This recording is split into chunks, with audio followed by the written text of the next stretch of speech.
ساشیری در مخدم میدونم الله بزرگ تمام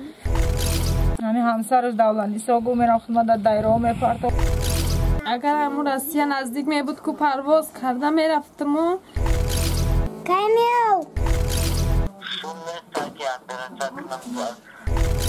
زمین جنبشی در تای همونجا میمانم گفتم آخر می ترم چپا میشوه نمیدونم بودا کنه چی بوده یکم دوداری من وقتش فرانسان داشت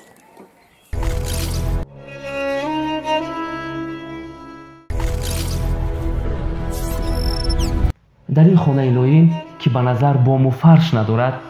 دو عائله همراهی زن و فرزندانشان اون رو به سر میبرند. مراجعت یک ساکن دهه حیاتی نوین و رودکی ما را به این موضع آورد. وقتی وارد این خانه گشتیم باورمون نآمد که اینجا آدم اون رو به سر میبرد، چون که به نظر خیلی ویرانه و نوآباد به چشممون نمودار گشت. قهرمان نوبتی ما اکرام نام داشته، همگی 34 سال دارد. او قطاری هزاران مهاجران تاجیک یک سال پیش با نیت خانه ساختن و رزق روزی زن و فرزندش را پیدا کردن روی روسیه را پیش گرفت،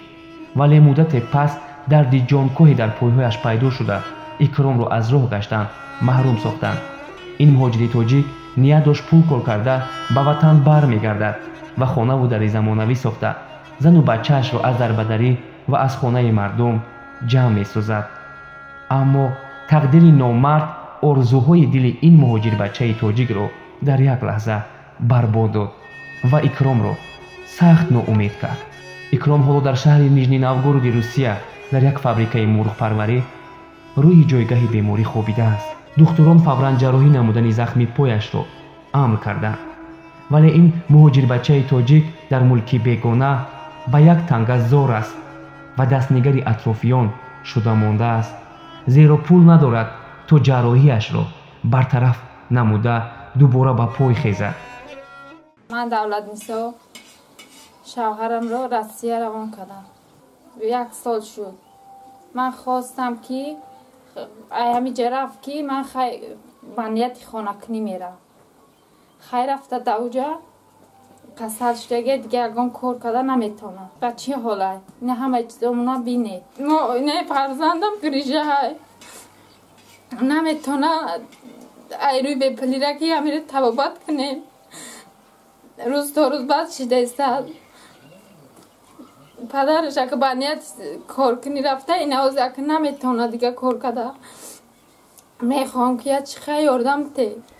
خیلی سببش که همون پاچشم ای خیلی دیگه نمیتونه زندگیم نبینه که چی خیلی اگان روز زمین جنبشی در تای همونجا میمانم گفتم آخر می ترم چپا میشوه آتش زار گریه میکنگی هم فرزند من خیلی ساز کنم که وای خودش دوچه کسل دیگه نمیتونه که چیکار کنه. همین شوهرم همین تن نمیشید که یگان چی خواهش نداشته پیش هیچ که محتاج نمیشیدیم نه که همین تا که کسل کشید خیلی که خواهش منم و اگه از زوری اومد منم و کب زده. پسر یگانه‌اش اسلامیدین که 5 سال عمر دارد از درد جانکاهی به قول گریژه اذیت میکشد. مادر زار و حیران مبلغ نمییابد پسر یگانه‌اش را به دکتر برده سلامتی جگربندش را برقرار سازد. هر بار این طفل کوچک دادا جانم کی میآید میگوید دل دولت نیسا از تپیدن باز میماند. دولت نیسا را یک سوغم شوهری دردمند از سوی دیگر بیماری جگرگوشه‌اش سخت ناراحت ساخته است. طور خودی او میگوید پدر دارم نه مادر مهربانی یگان چیزا ندیدگیه. همین شوهرم همین سحر گپ زده جون در درون همین دم نفس در درون میگرده و همین با دلتیش کرده. ما گفتم خیلی همش میشه و سوزه یک خط که خیلی سلامتی من سوز نیست گو که دل من با فرزندم با شما میسوزد گو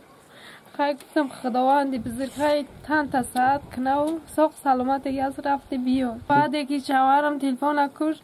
همین تا گریه کردم ولی سرم تا حال وقت نامده که گریه را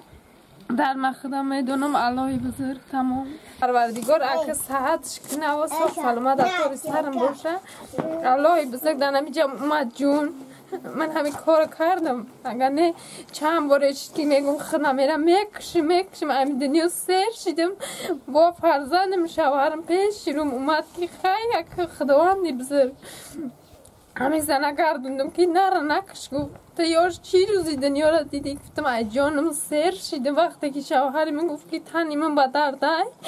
من گفتم من ای جانی شیرینم دیگه سر شدم در همین دنیا تر داشتم تمام همین چیقدر نغزش میبینم به خاطر عشق یعنی که شما شوهرتون امروز دردمند است چیقدر امروز دردمند است میخوام که رو دستش کنم که من نغزش میبینم که تا حال من یگان خطا نزده فقط گپی زدگیش نصیحت و صحت بود لیکن وای ایمن چقدر میندار بود منم همون خواهش دارم که پروردگار صحتش کنه که من 5 وقت نماز من میخونم پروردگار میگم ساق رفت همین سلامت با پیش منی فرش که سر پروردگار بیاید یعنی همسرش دولتیسا گو میرم خدمت در دایره میپرتم میکشم گفتم نه همش رضاگی خداوند صبر کن هست که برادر اهل اسلام دستگیری کنند ما را مثال با میخونه اگر شاید ایواری من هم خیلی نمیشیده ما شکر الله میکنیم با روزه میشود گشنه و تشنه نمیدونیم بودا کرد چی بودیم عجیتی پل عجیتی خوردنی خیگان چی یاردم کنه نه مای بزرگی رمزون اومده سنه سرم نبو اکرام پدر و مادر داره؟ نداره خودش یتیم کلمون شده گیه چند ساله بود که پدر و مادرش داشتن؟ مایده ها بودن 6 ساله 7 ساله دیدگی نیست پدرشم الو بازی ایشا سوز خود تنجی کامیو ها؟ سوشیدی سونه تاکی آتره تکنم چیم بیرون باید دستا بیانا ترایوت کن ها؟ دستا بیانا ترایوت کن داداری من اکرام در همون غریبی به بیماری دچار شده است خیلی التماس هم بعد ماه رمضان یاردم کنه که هم داداری من پیش فرزند داشت برگرده همه زوری ما نمیرسد به همین کودکش در زندگیش ده زن فرزندش دارم اینجا زندگی خودم وزمین 3 فرزند دارم با عذاب هم یک تیکنان یفته خورده سیم اینجا یا حال دادر ما را به برای زیخ کرده است خواهش میکنیم که به ما کمک کنید التماس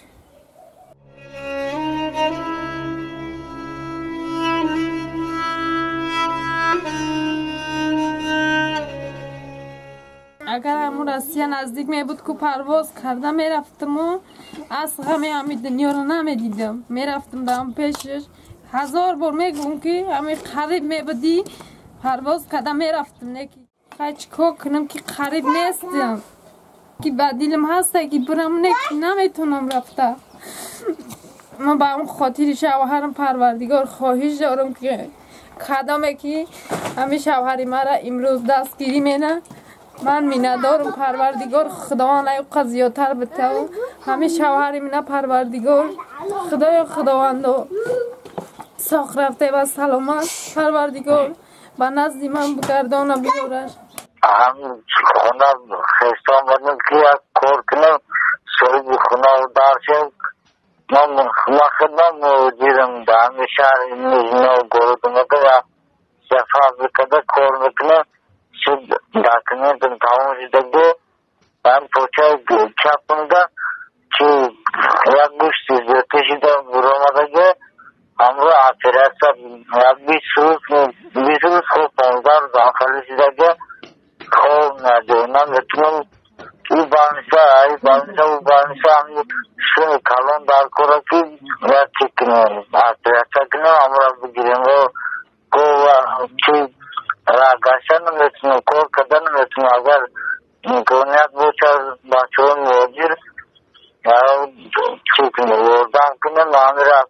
پوچم آپریسا کنم بگیرم ما باوری کامل داریم که بعد از تماشای این نوار خیرخواهان سخاوتمندان و عموما افرادی دارا нисбати сарнавишти ин муҳоҷирбачаи тоҷик ва оилаи ниёзманди ӯ бетарафӣ зоҳир накарда, дасти мадад сӯи эшон дароз хоҳанд кард.